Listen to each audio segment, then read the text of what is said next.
രാജ്യസമ്മർദ്ദം ശക്തമായതോടെ പ്രതിഷേധം ഭയന്ന് പോലീസ് സുരക്ഷയിലാണ് മുകേഷ് തിരുവനന്തപുരത്ത് നിന്നും കൊച്ചിയിലേക്ക് അഭിഭാഷകനെ കാണാൻ പോയത്. നേതൃത്വം ആവശ്യപ്പെട്ടാൽ മാറി നിൽക്കാൻ തയ്യാറാണെന്ന് മുകേഷ് പാർട്ടിയെ അറിയിച്ചിരുന്നു. ഒപ്പം ലൈംഗിക ആരോപണം കെട്ടിച്ചമച്ചതാണെന്നും അനുകൂല തെളിവുകൾ കയ്യിലുണ്ടെന്നും മുകേഷ് CPM നേതൃത്വത്തെയും മുഖ്യമന്ത്രിയും ധരിപ്പിച്ചു. ഇതോടെയാണ് മുകേഷിന്റെ രാജി വേണ്ടെന്ന് CPM പരസ്യ നിലപാടെടുത്തത്. നിങ്ങൾക്ക് CPIM-നോടുള്ള പ്രത്യേക സ്നേഹം കണക്കിലെടുത്തുകൊണ്ടും കോൺഗ്രസിനെ നിങ്ങൾ അങ്ങനെ സ്നേഹിക്കാത്തത് അദ്ദേഹം ഓർമ്മിപ്പിച്ചു എന്നേ ഉള്ളൂ. ഇന്നലെ EP സംസ്ഥാന നേതൃത്വത്തിന്റെ നിലപാട് തള്ളി ദേശീയ നേതാവ് ബൃന്ദ കാരാട്ട് പാർട്ടി വെബ്സൈറ്റിൽ മുകേഷ് രാജിവെക്കണമെന്ന് തുറന്നടിച്ചു. സംസ്ഥാന നേതൃത്വത്തിൽ അഭിപ്രായ വ്യത്യാസമുണ്ടെങ്കിലും തള്ളാനും കൊള്ളാനും കഴിയാത്ത അവസ്ഥയാണ്. തോന്നിയാസം ചെയ്യുന്നവർക്കൊന്നും ഞങ്ങളുടെ കൂടെ സാധനവും ഉണ്ടാവില്ല. അത് ഇതിനു മുമ്പും തെളിയിച്ചിട്ടുണ്ട്, ഇനിയും തെളിയിക്കുകയും ചെയ്യും. പിന്നെ കാത്തിരുന്ന് പിന്നാലെ വാക്കല.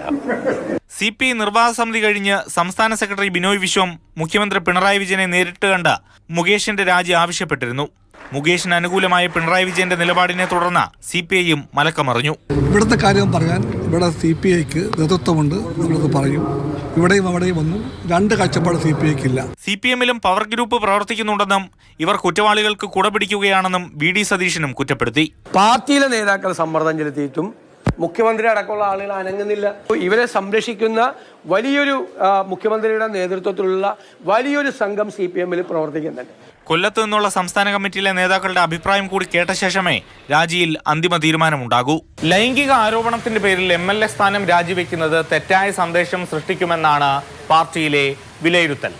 ഒരുപക്ഷേ MLA സ്ഥാനം രാജിവെച്ച് ഉപതെരഞ്ഞെടുപ്പ് നേരിടേണ്ടി വന്നാൽ അതത്ര ഗുണം ചെയ്യില്ല എന്നും ബോധ്യമുണ്ട്.